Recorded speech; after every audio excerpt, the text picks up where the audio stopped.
이슈 인터뷰 국회 기획재정위 소속 더불어민주당 안도결 의원 전화로 연결하겠습니다. 안녕하십니까? 네, 안녕하십니까. 안도결입니다. 네, 요즘에는 어떻게 지내고 계십니까? 예, 의정활동에 바쁩니다. 그러시죠. 예, 네, 네. 네. 의대 증원을 둘러싼 갈등으로 전공의들이 현장을 이탈한 지가 벌써 1년이 이제 넘어가고 있습니다. 그렇습니다. 예, 현재 의료계 상황은 어떻게 보고 계시는지요? 네, 지금 전공의들이 지금 복귀를 못하고 있지 않습니까? 네. 그렇게 되면서 현재 의료 시스템 자체가 좀 붕괴되고 있는 지금 굉장히 어두운 상황입니다. 예, 그리고 지금 또 해결의 기미도 지금 보이고 있지 않아서 굉장히 걱정이 좀 많습니다. 예, 공개하신 자료를 보니까요. 보건복지부와 국민건강보험공단에서 최소 3조 3천억 원 이상의 국민 세금이 투입되는 것으로 지금 나타나 있는데, 네, 맞습니다. 금액이 큽니다. 큽니다. 맞습니다. 예. 그러니까 이게 작년 한 해만 3조 3천억이거든요. 네. 예, 그래서 지금 전공의들이 이탈하면서 이제 의료 공백이 좀 만들어졌지 않습니까? 그래서 그걸 메꾸기 위해서 이제 긴급 지금 조치들을 좀 다 동원을 하고 있으면서 지금 들어가지 않아야 할 돈들이 지금 투절이 되고 있는 거죠. 예. 그러니까 들어가지 않아도 되는 예산이었는데 의료 공백 사태가 빚어지면서 추가로 투입된 예산이 이제 이 금액이다라는 말씀이시죠? 네, 그렇습니다. 조금 내역을 좀 말씀드릴까요? 네. 네, 그래서 이제 국민 세금으로 이제 예비비가 이제 투입이 좀 됐습니다. 그게 한 2천억 정도 됩니다. 그래서 전공의들이 이탈해버리니까 다른 분들이 당직을 세야 하지 않겠습니까? 그래서 당직 수당, 그리고 상급 종합병원의 신규 의료 인력을 지금 채용을 좀 해야 되고, 또 의료 인력이 빠지다 보니까 군의관이나 공중보건의들을 좀 파견을 좀 해야 되고, 그리고 또 휴일이나 야간 수당 있잖아요. 이런 부분들에 대해서 비용이 아주 기하급수적으로 늘게 되어 있습니다. 네. 이런 부분에 대한 이제 투입들이 좀 일어났고요. 또 이제 우리 국민건강보험에서도 그 긴급적인 지원들이 지금 많이 이루어지고 있습니다. 예, 그래서 특히 중증 환자를 신속 배제한다거나 또 응급실 진찰료 지원, 그리고 추석 연휴 같은 있지 않습니까? 이런 상황에 어떤 비상 진료 지원해서 작년에 국민건강보험에서만 2조 8,898억 원이 지금 투입이 좀 되어 있는 상황입니다. 예. 이게 미래의 의료계를 위해서 투입된 예산이라고 한다면 이해를 하겠지만 사용하지 않아도 되는 예산이 이렇게 투입된 거기 때문에 효과적으로 사용이 됐다고 보십니까? 그렇게 좀 생각 안 하죠. 그래, 이거는 긴급 취약이고, 이제 임시 방편 해결책 아니겠습니까? 그렇지만 이게, 이 문제가 해결이 돼야 되는데 해결이 되고 있지 않는 거죠. 네, 그래서 이건 크게 이제 문제가 지속이 되고 있다라고 하고, 지금 이제 더 큰 문제는 이러한 의료 공백이 장기화되면서 우리 의료 시스템 자체가 아주 붕괴되고 있다는 겁니다. 우리 의료 시스템이 굉장히 있잖아요. 저렴하면서 양질을 신속하게 우리가 의료 서비스를 제공했던 거 아닙니까? 이게 가능했던 것이 전공의들을 비롯해서 우리 의료진들의 어떤 그 희생이 있었기 때문에 가능한 거죠. 그분들이 지금 그 희생이 없어진 거란 말입니다. 그래서 이제 모든 게 있지 않습니까? 부담으로 지금 나타나고 있고, 현재 또 나머지 의료 인력들이 그럴 수 있지 않습니까? 메꾸다 보니까 탈진 상태에 좀 있는 겁니다. 예, 그리고 또 우리 지금 계속 사례가 지금 빈번히 발생되고 있지 않습니까? 응급 환자들이 응급실을 못 찾아가지고 뺑뺑이 현상. 이 지금 벌어지고 있는 거죠. 그리고 결국에는 이거는 의료 서비스 질 저하로 지금 나타날 수밖에 없는 겁니다. 예, 그래서 이러한 큰 우리 의료 서비스의 어떤 질 저하가 점점 더 큰 문제다, 이렇게 좀 생각을 하고 있습니다.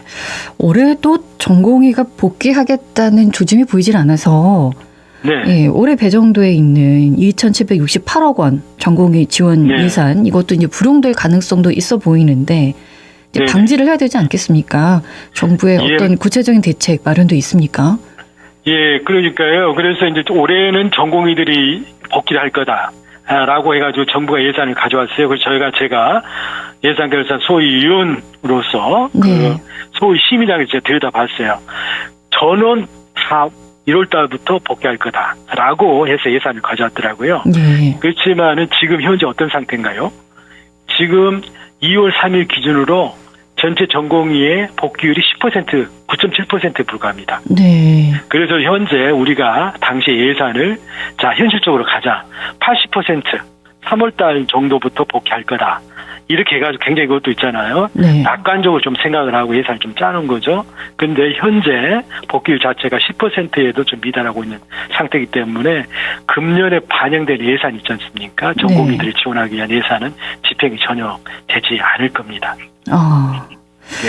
의료 공백 사태를 이제 메워보려고 예산을 여기저기서 지금 가져오고 있는데 그 중에 한 곳이 지자체에서 사용하는 재난관리기금이거든요. 네, 맞습니다. 그런데 재난기금이라고 하는 거는 자연재해가 일어나는 것처럼 이렇게 불가피한 위기 상황에 대비한 건데 이것을 의료 공백 해결에 사용하는 것이 적절한가? 어떻게 판단하십니까? 예, 작년에 2,200억을 끌어다 썼습니다. 그러나 이거는 우리 본래의 재난기금 있잖아요. 성격에는 좀 맞지 않는 거죠. 네.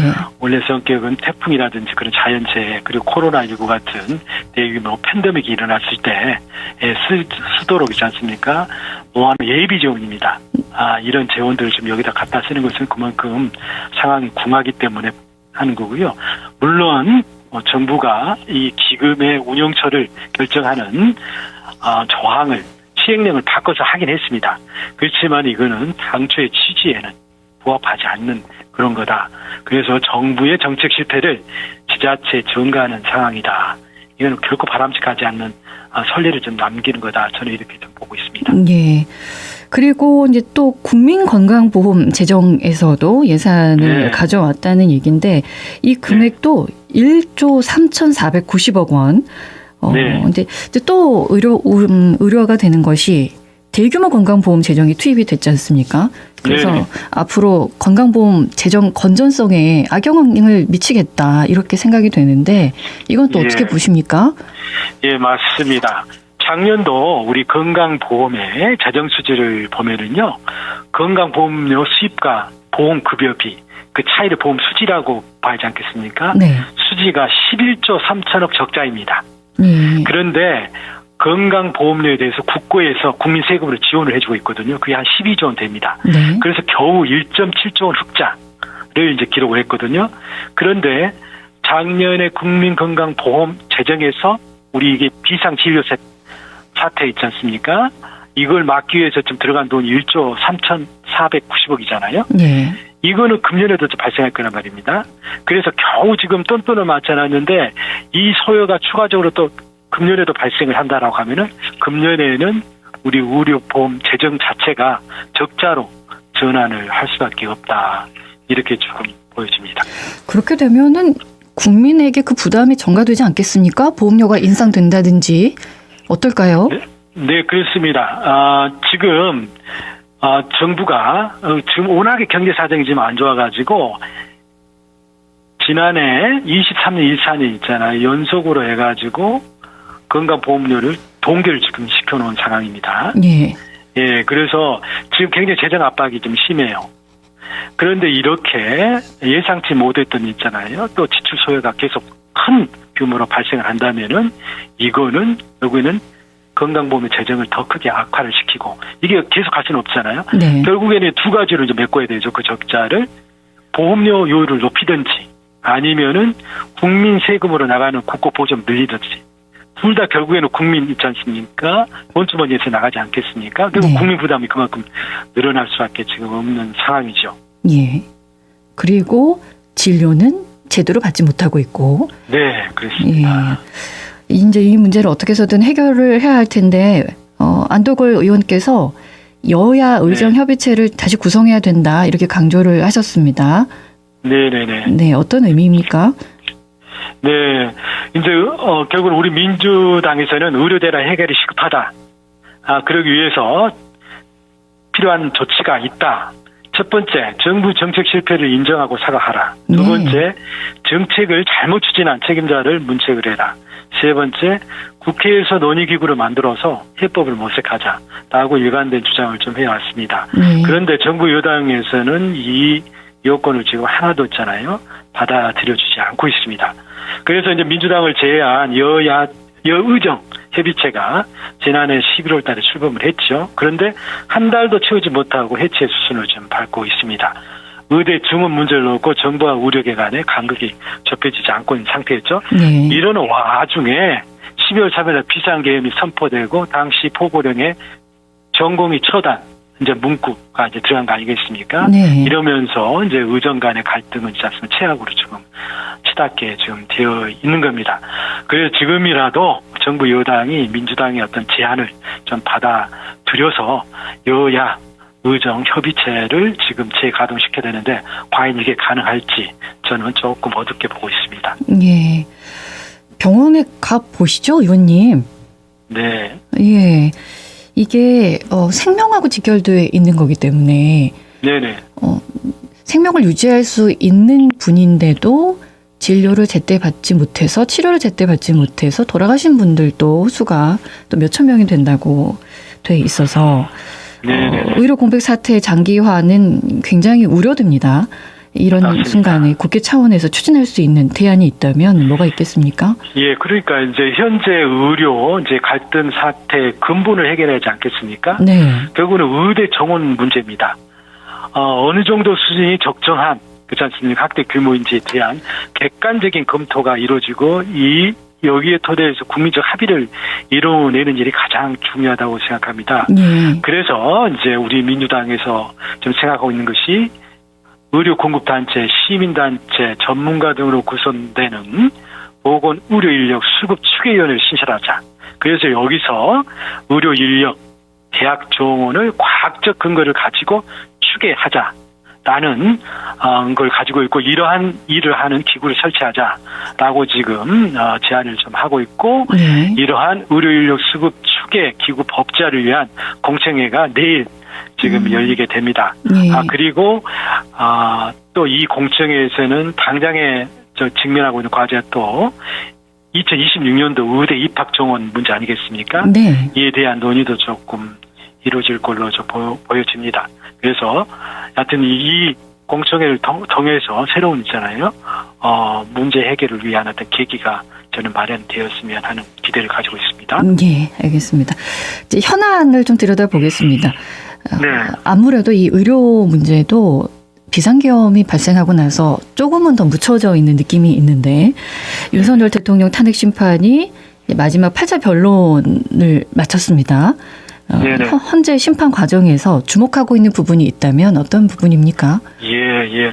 오늘 아마 8차 변론이 있었고 이제 9차 변론까지 아마 더 진행이 좀 되는 것 같습니다. 예. 그래서 지금 중요한 거는 탄핵의 사유를 있지 않습니까? 정확히 이제 규명해내고 그에 따른 어떤 법적 처분을 좀 내리는 거라고 좀 보여집니다. 그런데 관건이 되는 것이 이제 계엄령의 선포와 그 시행 과정에서 이루어진 행위가 과연 헌법 질서를 위반한 거냐라는 거에 대한 게 아니겠습니까? 예. 그런데 이제 비상계엄의 어떤 선포, 절차, 즉 요건이 지금 제대로 갖춰지지 않았다. 그리고 군과 경찰을 동원하여 국회를 봉쇄하는 헌정질서 유린 행위가 있었다. 세 번째가 이제 국회의 계엄 해제 요구권 행사 방해 행위 등이 있었다라는 거죠.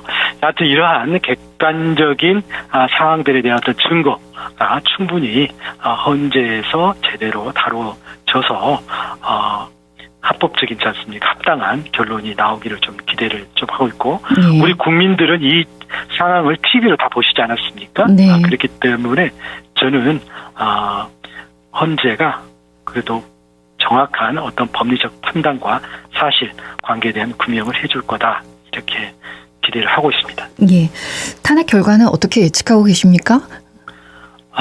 예. 결국에는 이제 탄핵에 대한 있지 않습니까? 탄핵을 위한 객관적 증거가 지금 어떻게 있잖아요. 드러나고 정확히 규명되고 또 그에 따라서 법적 판단이 이루어지냐라고 좀 생각이 됩니다만 제가 개인적으로 또 우리 국민들이 다 공감하고 있는 거는 계엄 선포 절차상의 어떤 위반이 분명하고 또 국회의원의 표결권에 대한 방해 또 체포 시도 등이 좀 명백하지 않냐 이렇게 좀 생각이 듭니다. 그리고 윤 대통령 측에서 지금 유일하게 주장하고 있는 것이 비상계엄 선포는 대통령의 권한이자 통치행위다. 그래서 사후심사 대상이 되지 않는다. 이런 주장을 좀 하고 있지 않습니까? 네. 그런데 통치행위 자체가 헌법 밖에서도 과거의 유물이다. 이렇게 지금 판단들을 좀 하고 있고요. 통치행위로 비록 인정된다고 하더라도 모든 국가 권력의 행위는 헌법에 구속되기 때문에 헌법의 틀 안에서 이루어져야 한다라고 하는 것이 통설입니다. 그래서 저는 헌법재판소에서 재판관님들께서 우리 대한민국 헌법과 법률에 따라 결정을 잘 해주시리라 그렇게 믿고 있습니다. 예, 이제 헌재에서 탄핵이 인용이 된다면 조기 대선이 치러질 텐데 민주당 내 지금 분위기는 어떻습니까? 이게 이재명 대표를 비롯해서 이제 화합을 하겠다, 포용하겠다라는 이야기도 많이 나왔고 오늘 또 만남도 있었습니다. 예. 예. 지금 아직 탄핵 심판이 진행 중이라 뭐 그 결과를 이제 봐야 되겠죠. 그리고 어찌 되었든 조기 대선의 가능성도 이제 배제할 수는 좀 없는 거 아니겠습니까? 네. 그런 부분에서 필요한 뭐 노력들을 좀 하겠고요. 지금 중요한 거는 이제 경제인 것 같습니다. 지금 경제가 매우 좀 심각하고요. 그래서 네. 우리 민주당에서는 지금 이 경제 문제에 굉장히 많은 관심을 지금 가지고 새로운 있잖아요. 네. 경제 활력을 되찾을 수 있는 비전을 좀 제시를 좀 하고 있는데 좀 노력을 좀 하고 있습니다. 지금 무엇보다도 지금 우리 경제가 아주 저성장의 늪에 빠져 있지 않습니까? 네. 그래서 민생 경제가 파탄이 지금 나 있고 특히 우리 자영업자들 작년에 파산이 100만 명이 좀 넘어갑니다. 그리고 작년 12월에 취업자 수가 드디어 마이너스를 했지 않습니까? 감소를 하는 정말 이례적 상황들이 지금 발생하고 있거든요. 이 경제적 비상 상태이죠. 이런 와중에 또 밖으로는 지금 트럼프 2기 행정부가 들어서면서 그야말로 관세 전쟁이 일어나고 있습니다. 그래서 이러한 관세 통상 파고에 우리가 대응할 수 있는 산업과 통상 전략 이걸 마련하는데 저희가 주력을 좀 하고 있고 네. 또 국내 내수가 너무 안 좋기 때문에 우리 내수를 살릴 수 있는 어떤 추경 편성에 저희들이 좀 노력을 좀 하고 있고 오늘 그래서 우리 민주당에서 35조 원에 달하는 추경 편성 제안을 한 바가 있습니다. 예, 이제 트럼프 행정부 들어서서 관세도 네. 곧 물릴 거다라고 해서 이것도 좀 우려가 되고 대비도 잘 해야 되겠고 일단은 오늘 이재명 대표가 김경수 전 지사를 만났고요. 이재명 대표는 배지장도 만들면 낫다라는 말씀을 하셨고 김경수 전 지사는 팬덤 정치는 그 폐해 때문에 극복이 돼야 된다라는 말씀을 또 하셨고 좀 더 통합이 되면 아무래도 뭐 여러 가지 목소리도 낼 수 있고 민주당 내에서도 좀 더 큰 그림을 그릴 수 있지 않을까라는 좀 생각이 듭니다. 네, 그렇습니다. 그래서 지금 중요한 거는요, 이제 헌정 질서를 있지 않습니까? 제도를 회복하는 일이 굉장히 이제 필요하고 또 더 나은 국민들 희망을 줄 수 있는 어떤 정치 있지 않습니까? 어떤 걸 열어가야 되기 때문에 민주당 지도부에서 그렇죠? 이렇게 크게 화합하는 어떠한 조치와 노력들은 계속돼야 될 것 같고 그런 차원에서 이재명 대표께서 이렇게 포용적이고 화합적이지 않습니까? 노력을 하고 계신다 이렇게 생각하고 있습니다. 네, 알겠습니다. 기획재정위 소속이셔서 아무래도 예산 이쪽으로 좀 힘을 많이 쏟고 계시는데 저희 민생도 잘 챙겨주시기를 다시 한번 부탁드리겠습니다. 네, 알겠습니다. 감사합니다. 고맙습니다. 네. 국회 기획재정위 소속 더불어민주당 안도걸 의원과 함께했습니다. 언제 어디서나 내 손 안의 뉴스 광주 MBC 뉴스 유튜브 구독으로 함께하세요.